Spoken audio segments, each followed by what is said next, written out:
Xavier University television studio. This is Xavier News.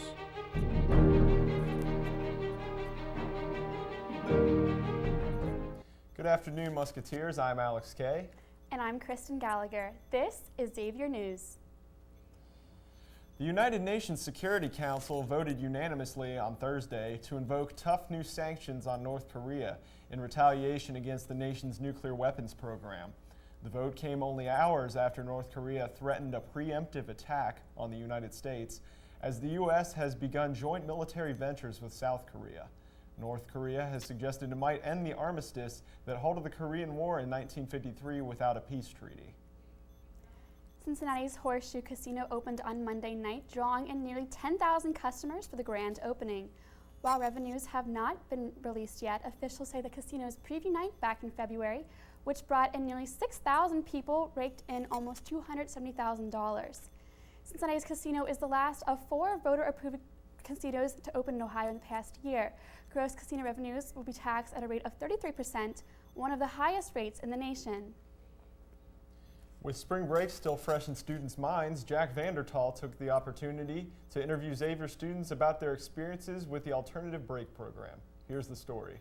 Students are back on campus from a week off from spring break, and some have returned with rare experiences to share. For the some who did not go home over spring break, they chose to go on alternative breaks. Xavier University sponsored organized trips to locations across the country, with the philosophy to better establish the students' relationship with the worldwide community. Oh, good catch. I didn't see that. Senior Caitlin Barnett of the Center for Mission and Identity spoke of her experience on her AV trip. For alternative breaks, I went to Catalina Island, California, to study conservation of native ecosystems. So while there, we were able to do some beach cleanups, trail maintenance, and the big part of our trip was removing invasive species. Junior Kristen Gallagher also spoke with us, describing her trip. I went to the Pine Ridge Indian Reservation in South Dakota. It's located in Shannon County, which is actually the poorest county in the United States. A lot of what we did was educational, people on the reservation teaching us about our culture and about the issues on the reservation. For the students, new experiences brought forth resonating memories. The favorite part about AV was definitely just getting to know everyone else in the group. Before I went, we had weekly meetings with everyone, but I didn't really know anyone who I was with. So just being able to be in a different place and really bond with those people. One of my favorite things about the alternative breaks trip was the time set aside for reflection. And so every night we gathered as a large group and talked about that day's events and what it meant to us in our lives personally, but also what it means to our world as a whole. It was a great time to put what we had seen and experienced and learned into a more realistic setting for us in our everyday lives. It was just a really great trip because it was a new experience I've never had before. And just a combination of feeling like you really did something on your break and being able to meet new people and making new connections of that break. And this is Jack Vandertal for Xavier News. Thanks, Jack. Seeking to define its future as an institution, Xavier University has announced plans to open a new college of entrepreneurship and innovation. In addition, the university will also embark on a new capital campaign, aiming to raise as much as $140 million to fund endowment and new building projects. The school has built up a debt of nearly $200 million, expanding the campus over the past 5 years. Imagination's running wild this weekend at the Cincinnati Museum Center. The Learning Through the Play exhibit has captured the interest of children and adults alike, and Brandon Hall has all the details. Brandon? The Cincinnati Museum Center is known for its ability to captivate its visitors with its grand exhibits for both children and adults. Well, today, the museum once again enthralls guests, but this time with its Learning Through Play conference. We were able to sit down with exhibit director Tony Lawson to learn more about this unique conference. The Learning Through Play is the signature event at Cincinnati Museum Center and Duke Energy Children's Museum. It's a one-day conference where we work with parents and educators as well as families, teaching them about the importance of play in a child's development. And while parents and children have the opportunity to engross themselves in all of the various information vendors had to provide them, both parents and children were given the amazing chance to have fun together, to be entertained, and most importantly, to learn.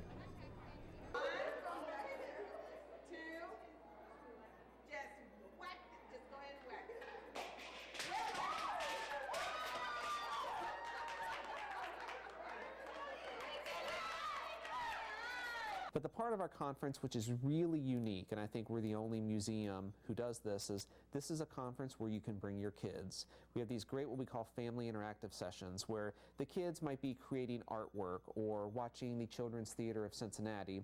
They're going to be learning, developing great skills. Their adults are going to see them developing and learning, and then they're going to be able to take ideas home with them on how they can continue that learning at home. This conference speaks volumes on the value of teaching not only children, but also parents on the value of educating their children. With the tools provided by this conference, parents can proudly walk away with new educational and behavioral exercises to use in educating their child. And while parents are learning, children are at play, and most importantly, will be able to walk away having had the time of their lives. For Xavier News, this is Brandon Hall. Thanks, Brandon. Josh Welch, a second grader at Baltimore's Park Elementary School, was suspended for 2 days for chewing a pastry into a shape that resembled a gun. Welch reportedly was trying to shape the pastry into a mountain, but it ended up looking something more like a weapon.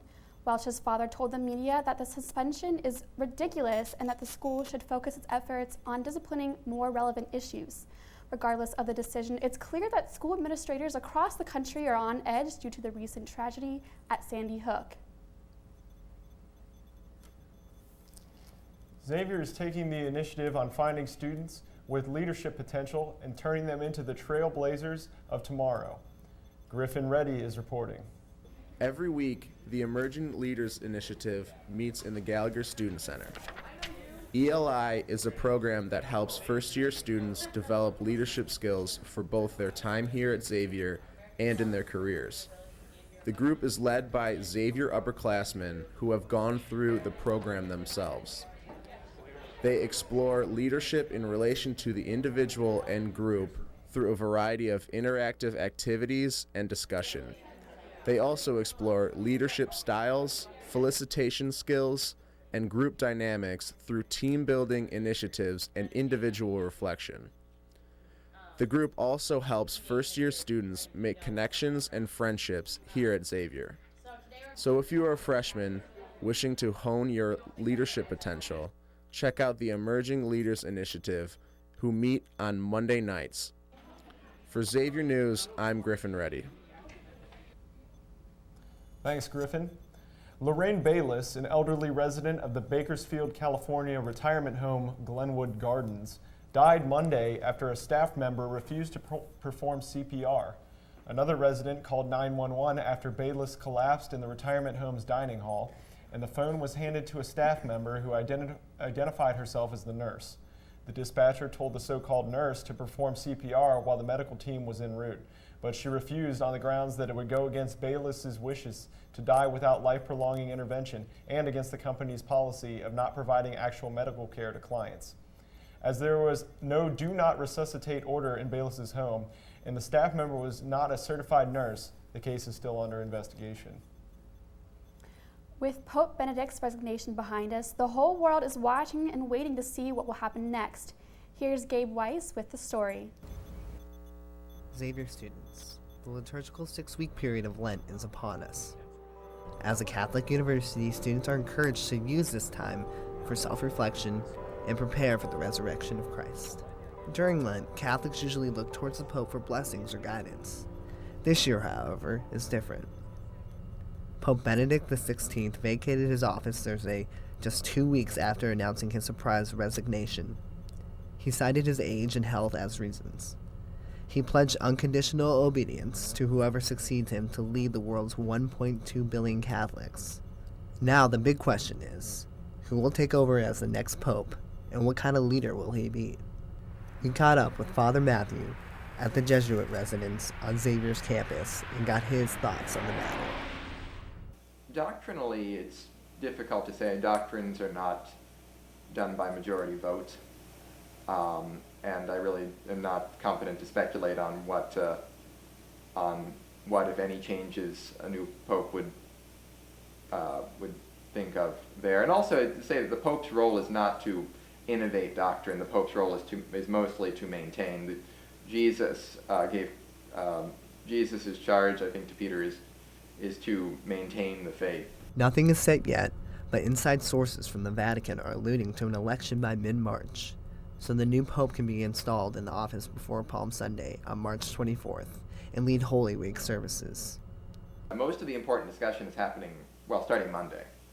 And so really the discussions that are going to be happening is what direction does the church need to go, what is the pulse of the world, since you have cardinals from all over the world, from the Philippines, from Canada, from Argentina, from Hungary, from Ghana, from just everywhere.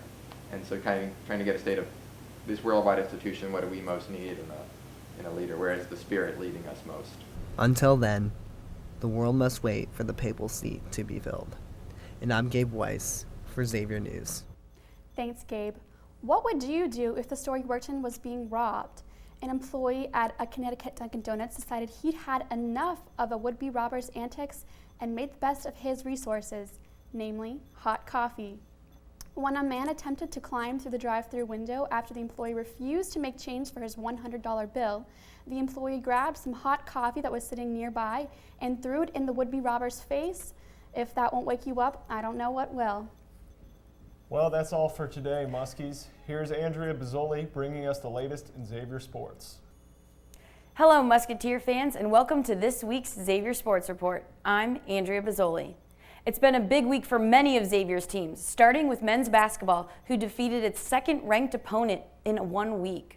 The Musketeers took on number 16 St. Louis at home on Wednesday, and it ended in an overtime thriller.